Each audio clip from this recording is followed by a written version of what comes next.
Jadi tadi teman-teman kita sudah membicarakan mengenai bagaimana sih cara melakukan studi sifat fisikokimia dan urgensinya, serta terkait dengan spesifikasi dari sediaan yang akan kita buat.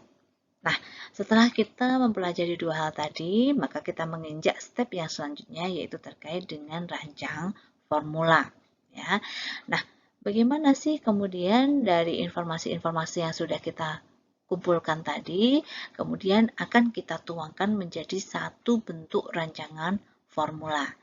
Nah, bentuk rancangan formula ini nanti itu juga tidak terlepas dari bahan-bahan tambahan yang mungkin kita butuhkan untuk kita tambahkan dalam sediaan yang akan kita buat. Nah, saya mengulang ya, jenis-jenis bahan tambahan yang mungkin bisa kita gunakan untuk sediaan kita. Yang pertama adalah zat yang berfungsi sebagai antioksidan, yang kedua adalah zat yang berfungsi sebagai antimikroba, yang ketiga buffer atau dapar, yang keempat gas inert atau gas yang sifatnya netral ya. Kemudian yang kelima adalah chelating agent, yang keenam protektan, yang ketujuh solubilizing agent, yang kedelapan surfaktan, dan yang kesembilan tonicity adjusting agent.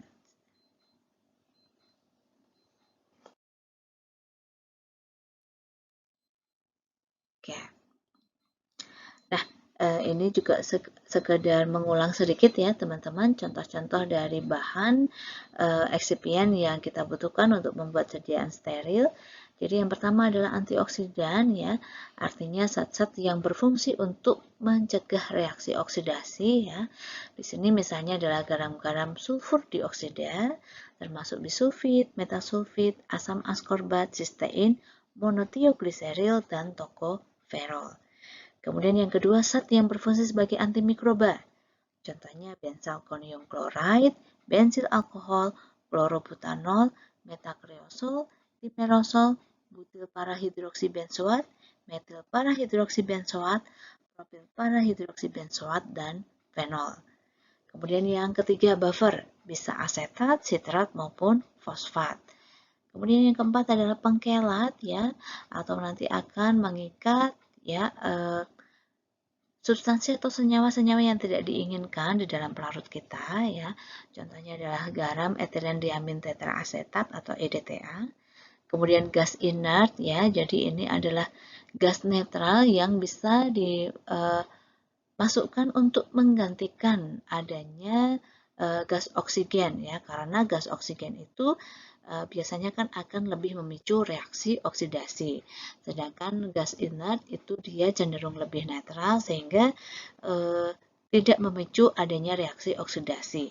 Nah, ini tentu saja penting untuk ditambahkan pada substansi bahan-bahan yang memang dia itu atau zat aktifnya itu peka terhadap adanya reaksi oksidasi. Nah, gas inert contoh yang kita gunakan adalah nitrogen dan argon. Kemudian selanjutnya adalah kosolven atau bahan yang berfungsi sebagai pelarut campur yang nantinya tujuannya adalah untuk meningkatkan kelarutan zat aktif terutama ya. Nah, ini bisa menggunakan etil alkohol, gliserin, polyethylene glikol, propilen glikol maupun lecithin. Kemudian surfaktan ya, jadi bahan yang bisa ditambahkan untuk meningkatkan kelarutan juga bisa dengan mengurangi tegangan permukaan atau karena dia mempunyai gugus hidrofilik dan lipofilik ya teman-teman. Contohnya adalah polioksietilen dan sorbitan monooleat. Kemudian bahan penyerbuk ini kita gunakan untuk membuat sediaan dry injeksi ya atau sediaan steril yang berupa bentuk serbuk ya. Jadi misalnya laktosa, manitol ya, sorbitol maupun gliserin. Dan terakhir, misalnya adalah bahan yang berfungsi sebagai pengisotonis, contohnya kita menambahkan dextrosa, dan bahan yang paling umum digunakan sebagai pengisotonis adalah NaCl atau sodium klorida. Gitu. Nah, teman-teman, saya akan memberikan satu contoh ya terkait dengan bagaimana sih kita mempelajari atau mengetahui hal-hal yang penting terkait dengan informasi bahan tambahan yang akan kita gunakan dalam formulasi sediaan kita ya. Jadi untuk bahan-bahan tambahan ini referensi yang umum sekali digunakan untuk mencari informasi terkait dengan fungsi maupun sifat-sifat ya dari bahan tambahan ini adalah buku Handbook of Pharmaceutical Excipient. Saya rasa teman-teman sudah familiar ya dengan buku tersebut ya. Jadi nanti akan saya berikan capture contoh terkait dengan bahan benzalkonium klorida. Oke, jadi ini teman-teman ya, pada saat kita akan memilih atau menggunakan bahan tambahan untuk sediaan kita, maka yang harus kita ketahui adalah terkait dengan informasi-informasi terkait dengan fungsi, kemudian sifat-sifat ya, dan hal-hal yang kritis untuk kita perhatikan dalam penggunaan sebuah eksipien.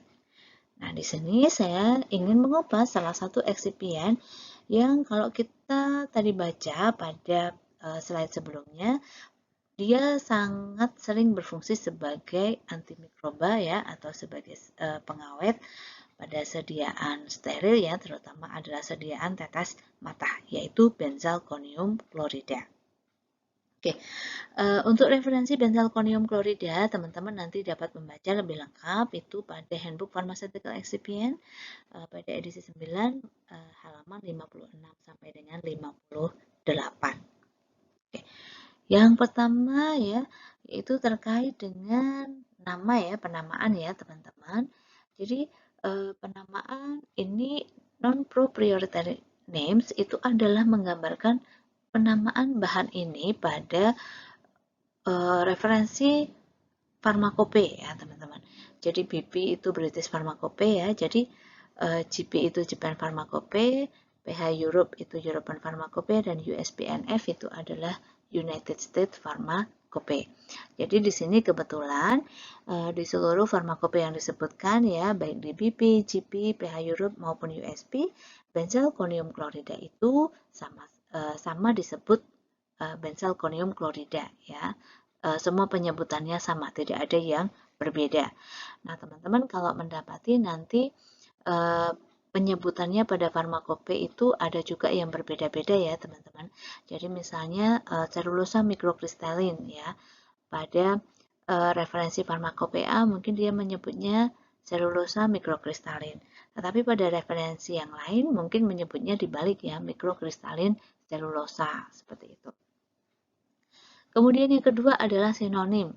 Jadi sinonim di sini adalah nama lain dari benzalkonium klorida atau bisa juga nama dagang dari benzalkonium klorida.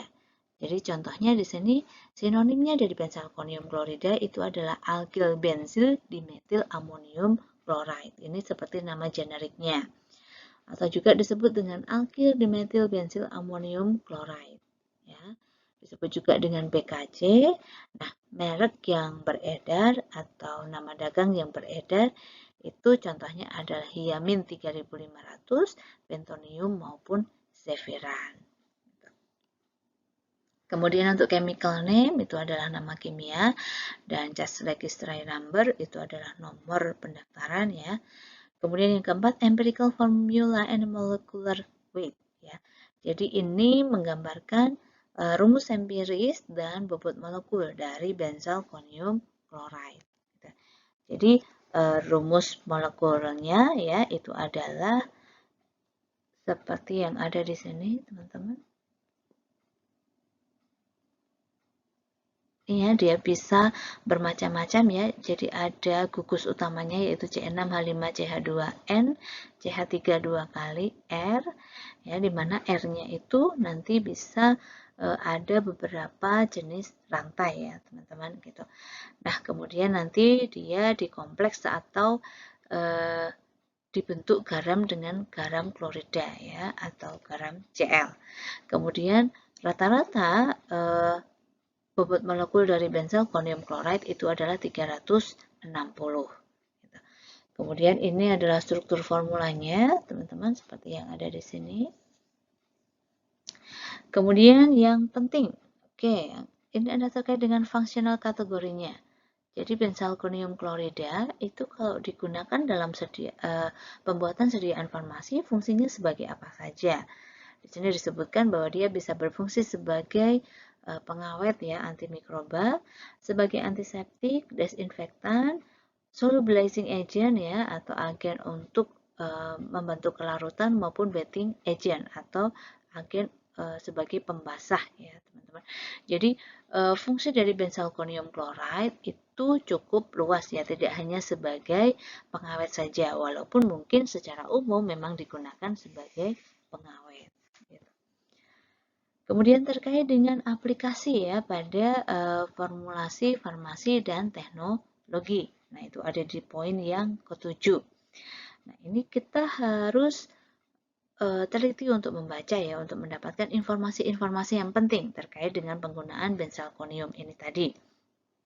Oke, jadi di sini dijelaskan bahwa benzalkonium chloride itu merupakan suatu senyawa amonium kuartener ya, yang memang sering digunakan di dalam formulasi sediaan farmasi ya, sebagai antimikrobial preservatif atau sebagai pengawet antimikroba gitu.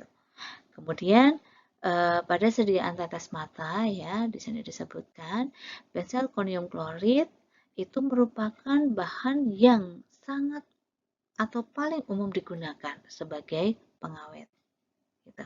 Jadi tetes mata, terutama tetes mata yang multiple dose atau digunakan lebih dari satu kali, tentu saja dia membutuhkan adanya bahan tambahan pengawet yang berfungsi untuk mempertahankan sterilitas atau mencegah adanya kontaminasi mikroba ya.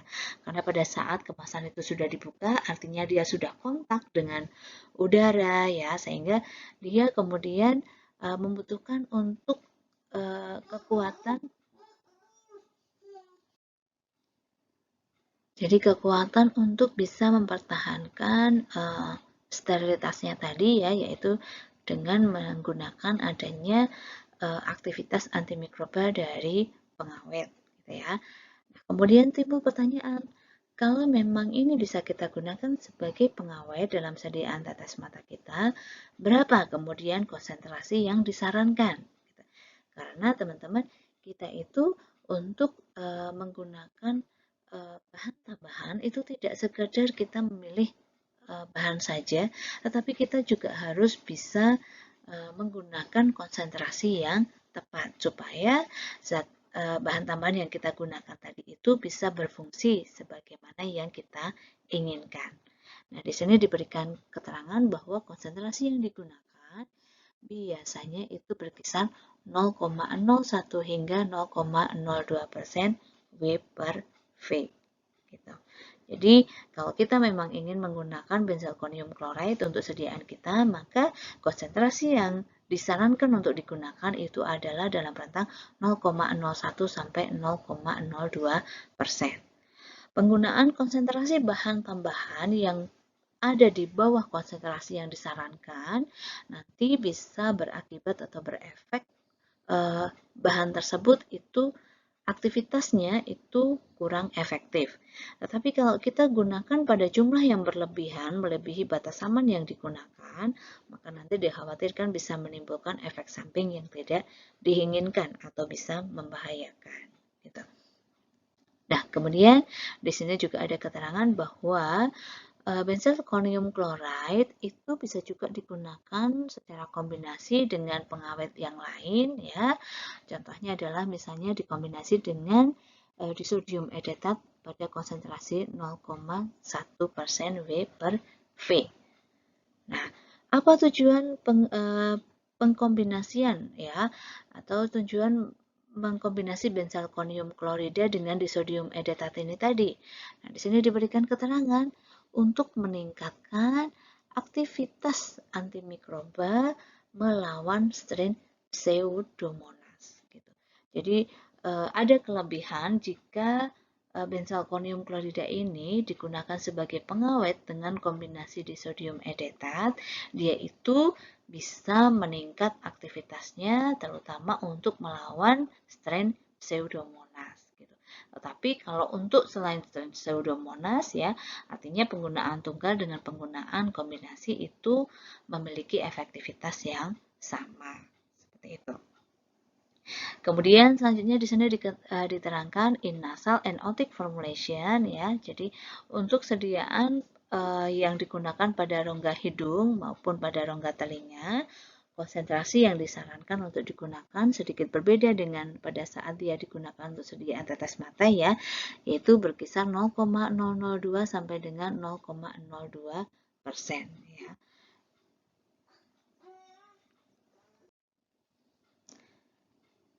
Kemudian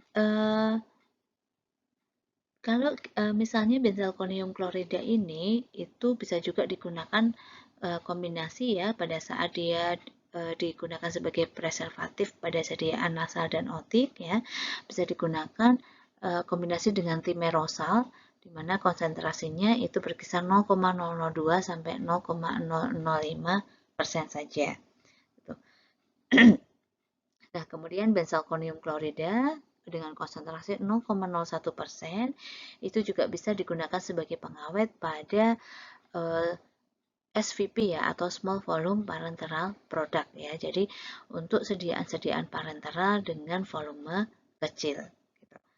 Nah, di sini juga ada keterangan tambahan bahwa benzalkonium klorida itu dapat meningkatkan penetrasi topikal dari lorazepam. Nah, ini artinya informasi yang tidak ada kaitannya dengan sediaan steril ya, tetapi ini bisa untuk menambah referensi kita bahwa ternyata penetrasi topikal dari zat aktif lorazepam itu dapat ditingkatkan dengan adanya atau dengan penggunaan bahan tambahan benzalkonium klorida.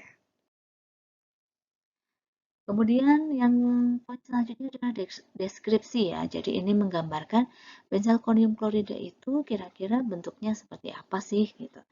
Nah, benzalkonium klorida itu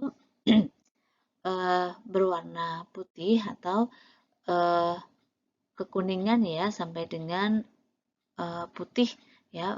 Jadi serbuknya adalah amorphous powder. Jadi serbuknya adalah serbuk yang amorf.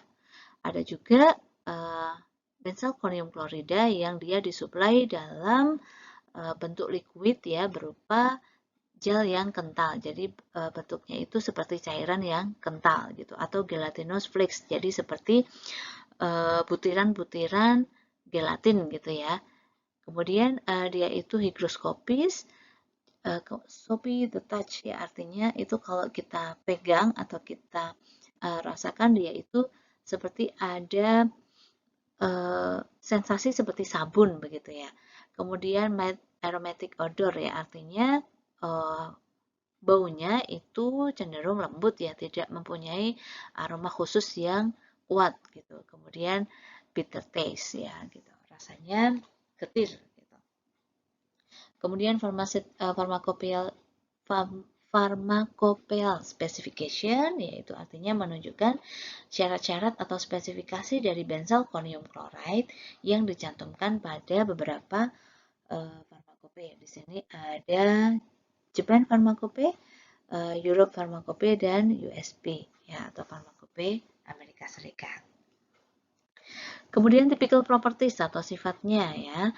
Jadi pH atau acidity alkalinity-nya dia berkisar 5,8 untuk 10% V per V aqueous solution atau larutan di dalam air gitu.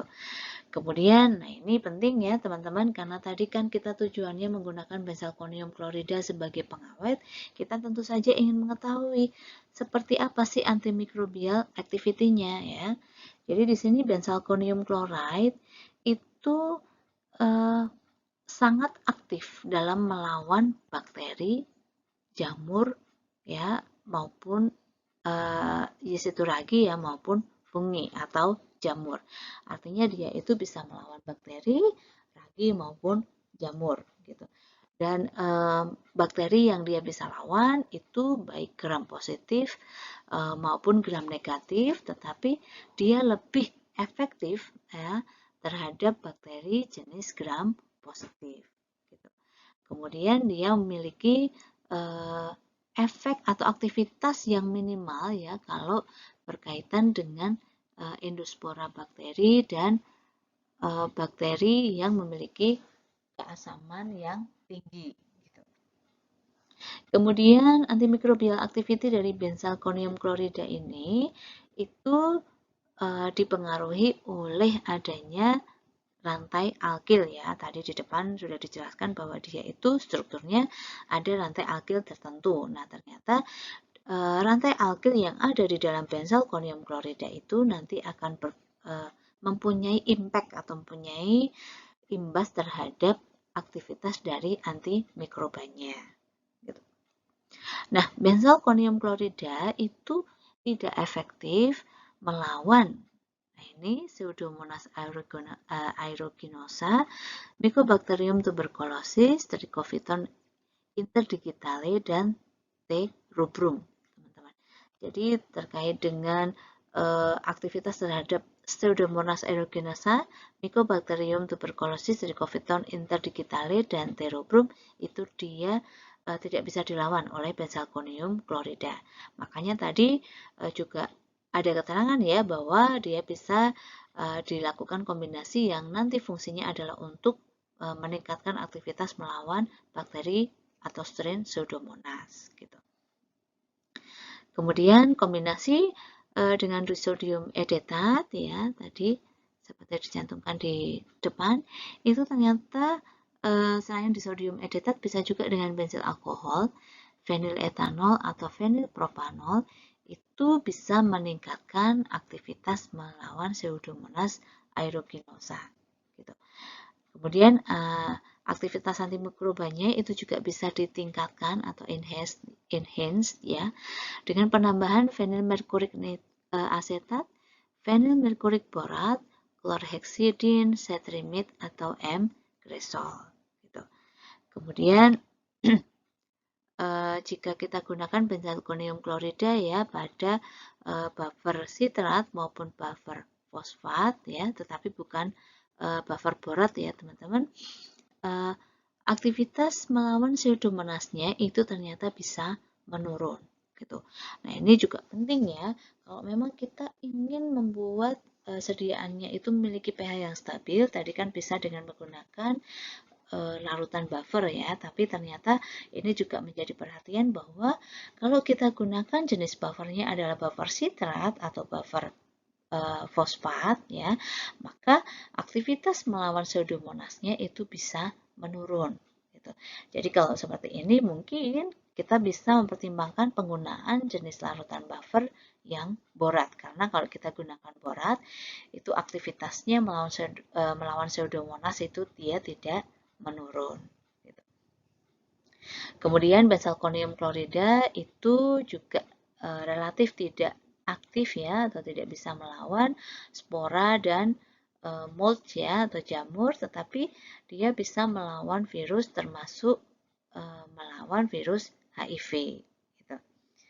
Kemudian inhibitory activity ya atau aktivitas penghambatan dari benzalkonium klorida ini maksudnya adalah aktivitas penghambatan pertumbuhan mikroba ya itu meningkat dengan peningkatan pH.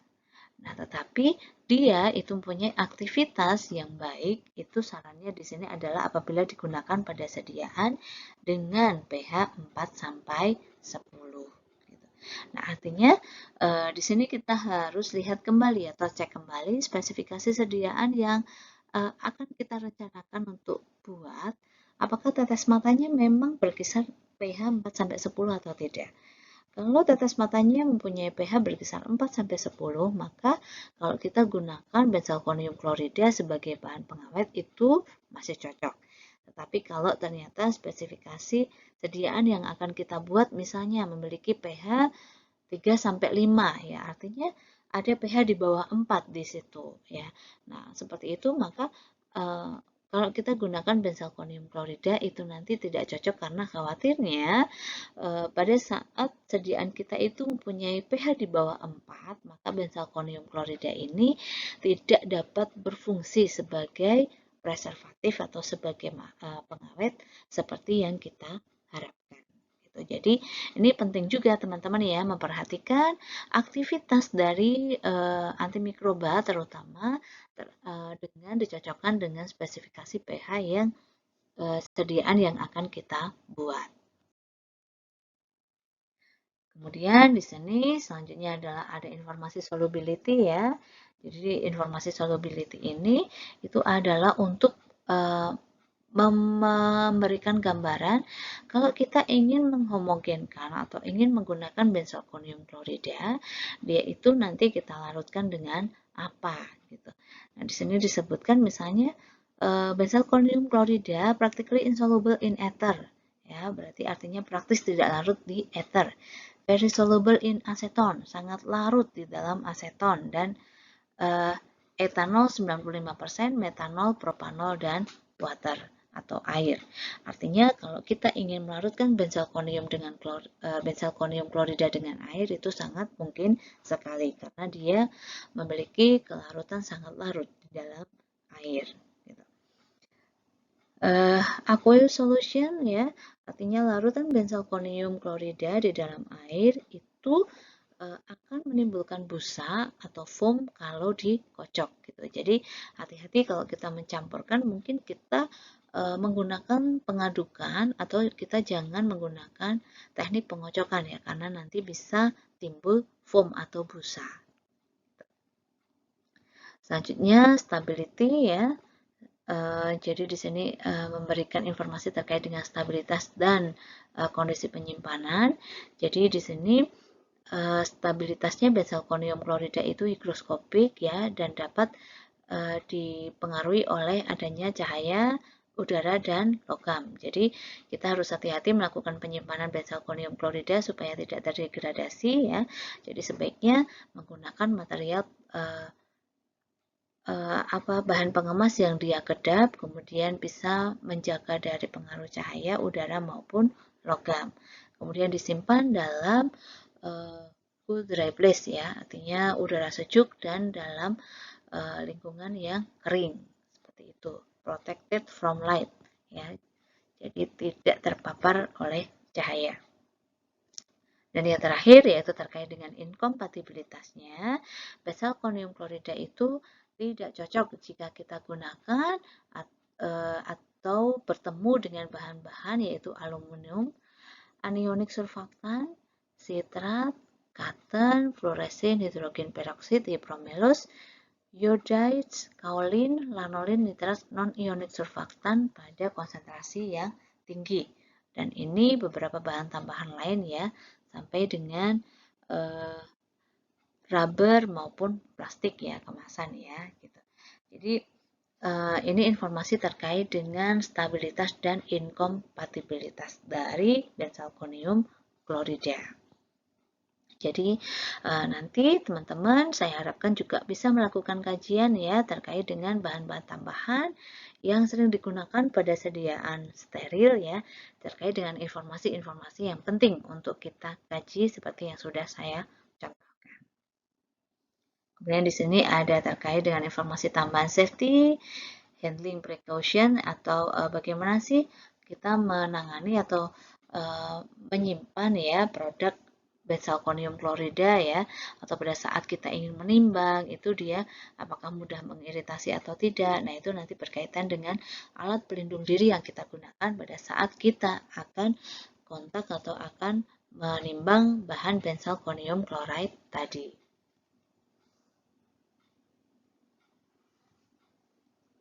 Oke.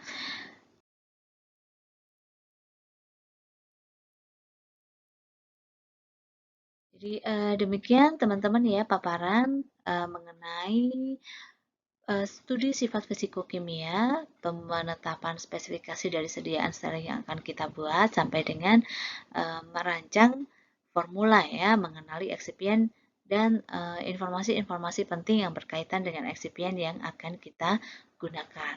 Jadi ini nanti dapat kita jadikan sebagai petunjuk untuk teman-teman mengkaji eksipien-eksipien yang akan digunakan pada sediaan steril.